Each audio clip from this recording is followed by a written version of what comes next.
Class 7th मैंने आपको आपकी हिंदी की पूरक पाठ्यपुस्तक बाल महाभारत कथा से पाठ 8 द्रोणाचार्य से पेज नंबर 16 और पेज नंबर 17 के आधे भाग तक पढ़ाया था, जिसमें मैंने बेटा आपको ये बताया था कि द्रोणाचार्य कौन थे, उनका विवाह किससे हुआ, उनके पुत्र का नाम क्या था, तथा मैंने ये भी बताया था कि बालपन में जो द्रोणाचार्य हैं उनकी मित्रता द्रुपद से थी।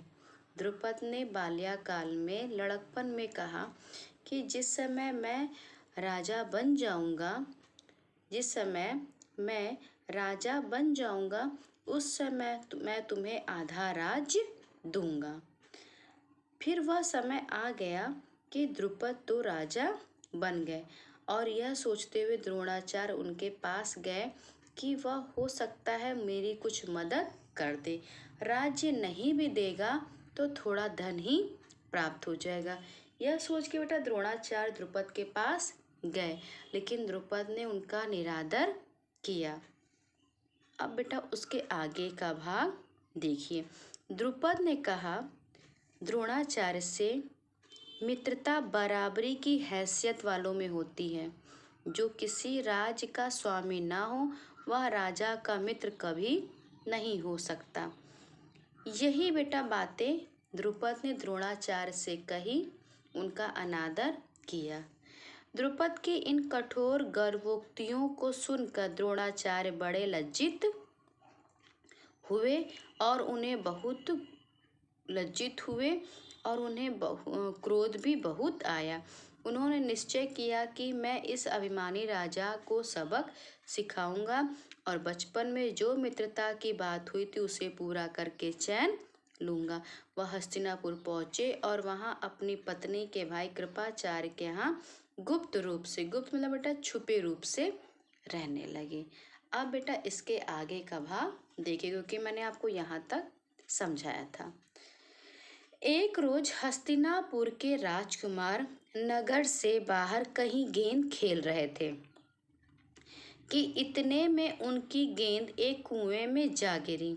युधिष्ठिर उसको निकालने का प्रयत्न करने लगे तो उनकी अंगूठी भी कुएं में गिर पड़ी। सभी राजकुमार कुएं के चारों ओर झांक झांक कर देखने लगे, पर उसे निकालने का उपाय उनको नहीं सूझता था। एक कृष्ण वर्ण का ब्राह्मण मुस्कुराता हुआ यह सब चुपचाप देख रहा था। राजकुमारों को उसका पता नहीं था। राजकुमारों को अचरज में डालता हुआ वह बोला, राजकुमारों बोलो, मैं गेंद निकाल दूं तो तुम मुझे क्या दोगे। एक दिन क्या हुआ बेटा कि हस्तिनापुर के जो राजकुमार थे वह नगर के बाहर गेंद खेल रहे थे। तभी गेंद क्या हुई, वह कुएं में जाकर गिर गई और युधिष्ठिर उसको निकालने का प्रयत्न जब करने लगे तो युधिष्ठिर की अंगूठी भी कुएं में ही गिर गई। तभी वहां पर एक ब्राह्मण आए। वह ब्राह्मण कौन थे बेटा? वह ब्राह्मण द्रोणाचार्य थे। ब्राह्मण आए, उन्होंने बोला, अगर मैं तुम्हारी गेंद निकाल दूं तो तुम मुझे क्या दोगे। ब्राह्मण श्रेष्ठ, आप गेंद निकाल देंगे तो कृपाचार्य के घर आपकी बढ़िया दावत करेंगे। उन्होंने कहा कि अगर आप मेरी गेंद निकाल देंगे तो कृपाचार्य के, क्योंकि बेटा कृपाचार्य के घर पर ही द्रुपद रहते थे गुप्त रूप से, तो कृपाचार्य के घर आपकी बढ़िया दावत करेंगे।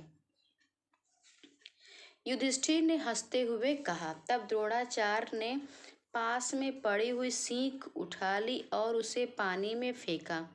सीख गेंद को ऊपर जाकर लगी। सीख गेंद को ऐसे जाकर लगी जैसे तीर, और फिर इस तरह लगातार कई सीखें वे कुएं में डालते गए। सीखें एक दूसरे के सिरे से चिपकती गई। आप समझ रहे ना बेटा, यहाँ पर द्रोणाचार्य ने क्या किया कि कुएं में पानी में सीख फेंका। तो जब सीख फेंका उन्होंने तो गेंद को ऐसे गेंद के ऊपर बेटा जो सीख थी वो ऐसे जाकर लगी जैसे कि तीर। फेंका तो उन्होंने सीख था, मगर ऐसे जाकर लगे जैसे कि तीर। इस तरह से वह लगातार कई सीखें कुएं में डालते गए और सीखें जो थी बेटा वह एक दूसरे के सिरे से चिपकती गईं। जब आखिरी सीख का सिरा कुएं के बाहर तक पहुंच गया तो द्रोणाचार्य ने उसे पकड़कर खींच लिया और गेंद निकल आई। इस तरह से बेटा द्रोणाचार्य ने गेंद को बाहर निकाला।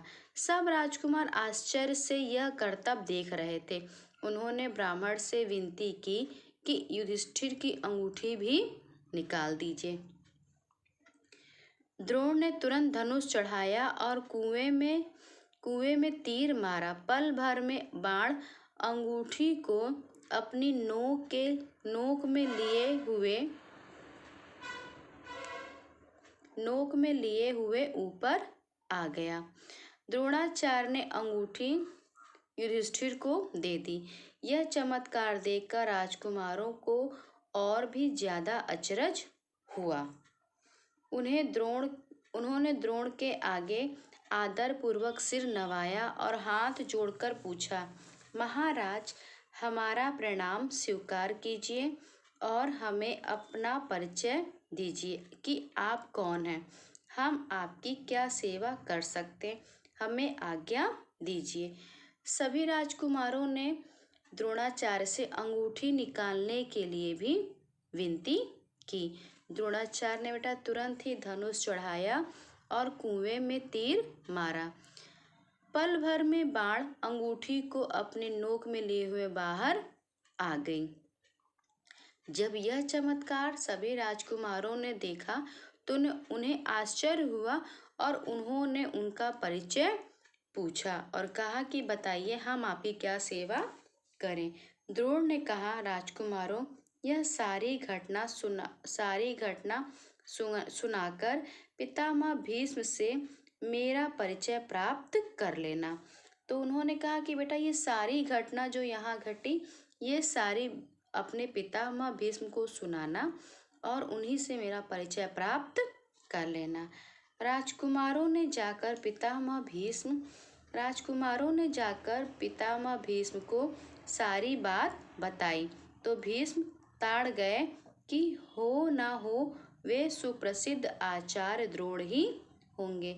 यह सोचकर उन्होंने निश्चय कर लिया कि अब से राजकुमारों की अस्त्र शिक्षा द्रोणाचार्य के ही हाथों पूरी कराई जाए। बड़े सम्मान से उन्होंने द्रोण का स्वागत किया और राजकुमारों को आदेश दिया कि वे गुरु द्रोण से ही धनुर्विद्या सीखा करें। फिर बेटा सभी राजकुमार पितामह से जाकर के सारी बातें बताई। भीम तुरंत पहचान गया कि हो न हो यह सुप्रसिद्ध आचार्य द्रोण हैं। अब से उन्होंने निश्चय कर लिया कि अब से राजकुमारों की जो अस्त्र शिक्षा है वह द्रोण के ही द्वारा पूरी कराई जाए। बड़े सम्मान से उन्होंने द्रोण का स्वागत किया और राजकुमारों को भी आदेश दिया कि गुरु द्रोण से धनुर्विद्या सीखा करें। अब आइए बेटा पेज नंबर 18 पर।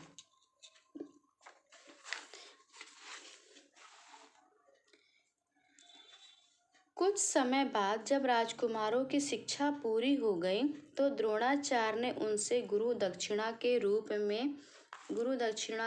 में पांचाल द्रुपद को कैद कर लाने के लिए कहा।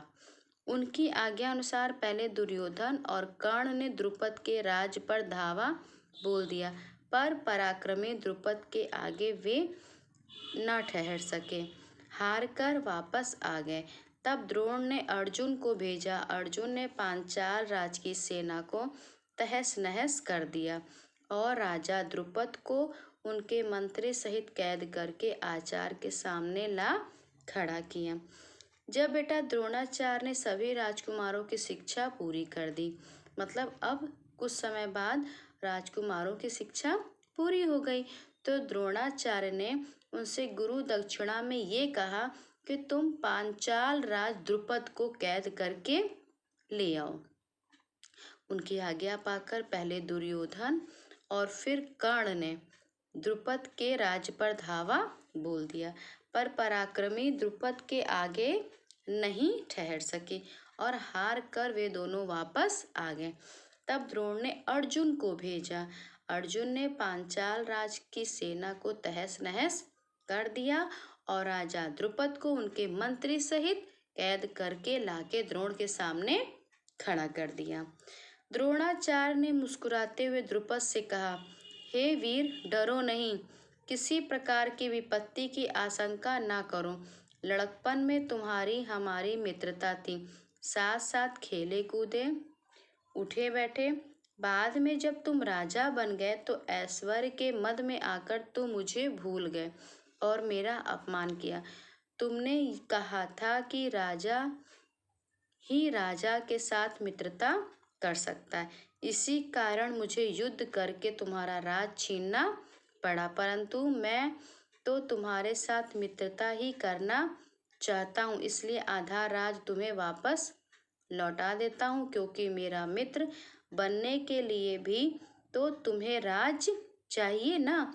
मित्रता तो बराबरी की हैसियत वालों में ही हो सकती है। ये बेटा द्रोणाचार्य ने जो किया, ये क्यों किया आप भी जान रहे हैं, क्योंकि द्रुपद जब राजा बन गए पांचाल के तो उन्होंने द्रोणाचार्य का अनादर किया था, तो द्रोणाचार्य ने इसीलिए द्रुपद को कैद करवाया था। द्रोणाचार्य ने मुस्कुराते हुए द्रुपद से कहा, डरो नहीं, किसी प्रकार की विपत्ति की चिंता न करो, तुम्हारे ऊपर कोई विपत्ति नहीं आएगी, बल्कि लड़कपन में हमारी तुम्हारी मित्रता हुई थी, हम साथ साथ खेले कूदे थे, उठे बैठे थे। जब तुम राजा बन गए तो ऐश्वर्य के मद में आकर तुम मुझे भूल गए और मेरा तुमने अपमान भी किया। अब राजा की मित्रता राजा के साथ ही होती है। ये बात किसने कही थी? ये बात तो द्रुपद ने कही थी द्रोणाचार्य से। अब आज जब समय आया तो फिर द्रोणाचार्य ने कहा कि मैं तुम्हें आधा राज दे देता हूँ, तुम्हारा ही राज मैं तुम्हें आधा दे देता हूँ, क्योंकि मेरा मित्र बनने के लिए तुम्हें आधा राज चाहिए। मित्रता तो बराबरी की हैसियत वालों में ही हो सकती है। द्रोणाचार्य ने इसे अपने अपमान का काफी बदला समझा और उन्होंने द्रुपद को बड़े सम्मान के साथ विदा किया। इस प्रकार राजा द्रुपद का गर्व चूर हो गया, लेकिन बदले में घृणा दूर नहीं होती। किसी के अभिमान को ठेस लगने पर जो पीड़ा होती है उसे सहन करना बड़ा, आइए बेटा पेज नंबर 19 पर, उसे सहन करना बड़ा कठिन होता है। द्रोण से बदला लेने की भावना द्रुपद के जीवन का एक अब लक्ष्य बन गई। उसने कई कठोर व्रत और तप इस कामना से किए कि उसे एक ऐसा पुत्र हो जो द्रोण को मार सके। उसे एक ऐसा पुत्र हो जो क्या कर सके, द्रोण को मार सके। साथ ही एक ऐसी कन्या हो जो अर्जुन को ब्याही जा सके। आखिर उसकी कामना पूरी हुई। उसके धृष्टद्युम्न नामक एक पुत्र हुआ और द्रौपदी नाम की एक कन्या। आगे चलकर कुरुक्षेत्र की रणभूमि में अजेय द्रोणाचार्य इसी धृष्टद्युम्न के हाथों मारे गए थे। बेटा द्रोणाचार्य ने क्या किया? द्रोणाचार्य ने द्रुपद से जो ये बातें कही कि मैं तुम्हें आधा राज देता हूँ, तो द्रोणाचार्य ने अपने अपमान का काफ़ी बदला इसको समझा। ऐसा करना कि उन्हें बंदी बनाना, फिर ये बातें कहना, उन्होंने इसे बहुत समझा कि ये बहुत है और उन्होंने द्रुपद को बड़े सम्मान के साथ विदा कर दिया। विदा तो कर दिया, लेकिन बेटा द्रुपद का जो गर्व था वो तो चूर हो गया, लेकिन उसकी जगह क्या हो गई? गर्व की जगह घृणा ने जगह ले ली। किसी का जब बेटा अपमान होता है तो उसे जो पीड़ा होती है उसे सहन करना बड़ा कठिन होता है।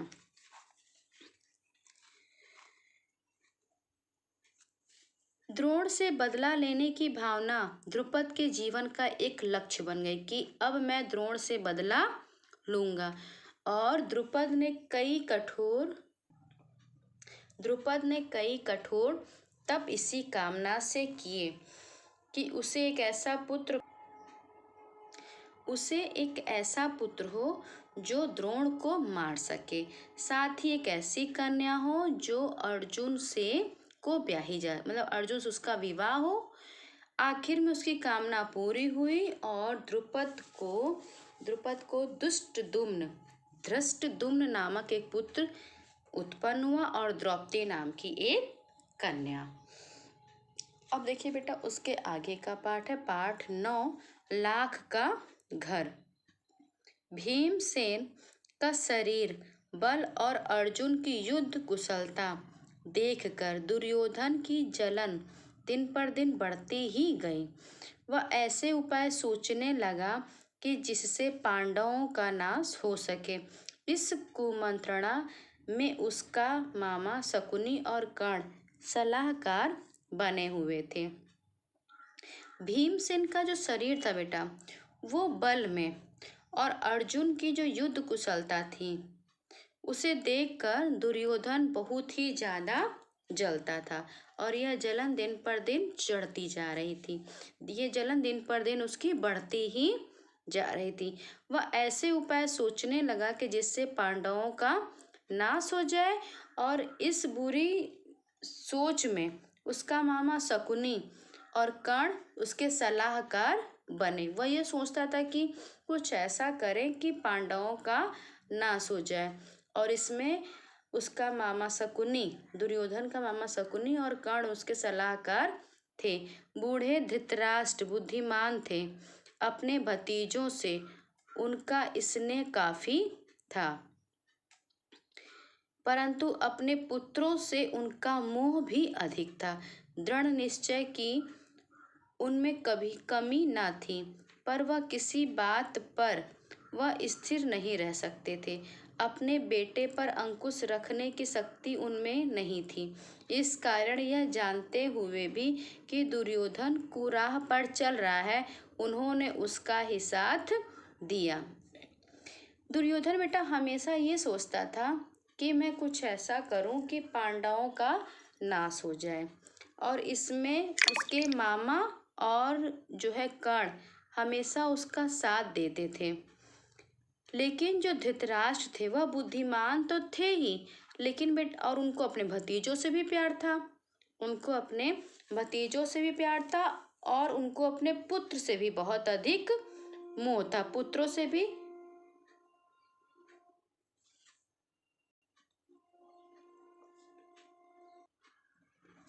तो युधिष्ठिर बेटा बुद्धिमान थे, उन्हें अपने भतीजों से भी बहुत प्यार था और पुत्रों से भी बहुत मोह था।